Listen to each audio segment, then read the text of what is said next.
À l'époque où on était TUA, j'avais été à Black Lake, Michigan, à l'école des TUA. Ça, il y avait un centre d'éducation syndical, centre familial. Un centre familial, exactement. Ça, c'est une tradition des travailleurs unis de l'automobile. Exactement ça. Puis après la grande fusion avec le SCEP, Syndicat canadien de l'énergie et du papier, vous avez créé Unifor et le Port Elgin a été finalement est devenu le centre de formation pour l'ensemble du syndicat. Pour l'ensemble. Port Elgin, c'est quand même assez exceptionnel. C'est presque un petit village. Décris-moi donc ça. Comment c'est? Tu sais, à chaque année, pendant 2 semaines de temps, on amène, je te dirais, 60 familles avec leurs enfants. C'est un peu, on l'appelle notre Club Med, là, c'est vraiment quelque chose de moderne comme enceinte, quelque chose de vraiment particulier, où tu vas suivre, où les parents suivent des cours, les deux. Le ou la militante syndicale, puis avec son conjoint. Le conjoint ou la conjointe. Exactement ça. Tous ces frais-là sont payés par le fonds d'éducation qu'on a.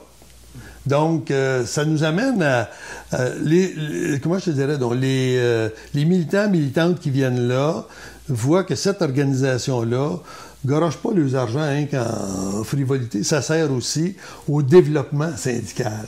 Et à ce centre-là, tous les CEP se donnent aussi en français, comme le programme familial se donne en français, puis il y a aussi la version anglaise qui se donne. Comme le congé d'éducation payé, la version anglaise se donne aussi. Et ça, là, c'est un centre qui est occupé, je te dirais, à l'époque où j'étais là, 70% par année d'occupation. Oui, c'est ça. Même en hiver. Là, même en hiver.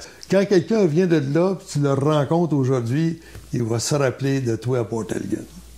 Puis il te le dit à part de ça. Tu rencontres des militants, des militantes qui sont passionnés. Puis qu'on a une longue expérience. Oui, puis il t'inculque toutes ces connaissances-là, puis ce vouloir de faire les choses-là. Puis tu m'appelleras, Luc, s'il y a quelque chose, puis autant anglophone que francophone, là, tu sais. Fait que tu te dis, aïe, c'est toute une... Puis la dimension famille, c'est important aussi dans cette tradition syndicale-là. Oui. Chez nous, on a toujours cru, honnêtement, que la famille était ce qu'il y avait de plus important pour le mouvement syndical.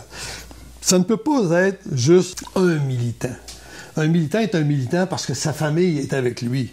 S'il est seul, il va devenir un militant il va avoir des hauts et des bas, où ça va accrocher. Mais quand tu as comment je te dirais, une famille qui t'appuie, là, qui dit « Hey, let's go, on y va, puis on bâtit quelque chose ». Tu sais, l'éducation, c'est primordial si on veut qu'on continue à demeurer fort, unis, solidaires dans toutes les luttes, qu'elles soient chacune des grèves, qu'elles soient politiques, ces grèves-là, ou des revendications purement politiques. On discute de tout ça pendant ces sessions-là. Là. Fait que le monde, il écoute ça, puis oh là là! Tu sais, c'est ça, je dis toujours, qu'ils jettent les bases de l'avenir. Ah ouais. Quand tu réussis ça, tu fais du placement pour l'avenir.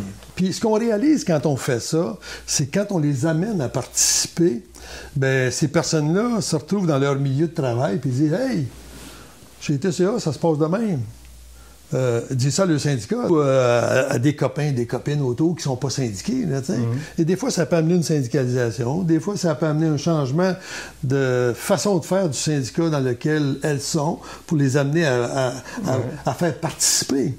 Nous, à l'époque, André, là, quand on a eu ça, ce programme-là, c'était réservé aux dirigeants et aux dirigeantes du syndicat. À l'origine. À l'origine.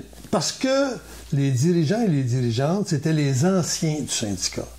Et pour eux autres, là, ça n'avait pas de sens d'envoyer un petit jeune morveux, là, avec sa famille à Port Elgin.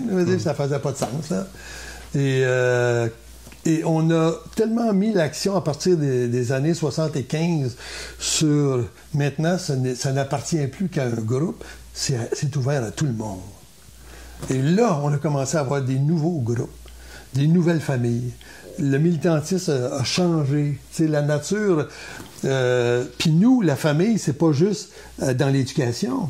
Quand on a le Conseil québécois, qui est une instance importante chez nous, la famille y vient, y participe. On a une garderie.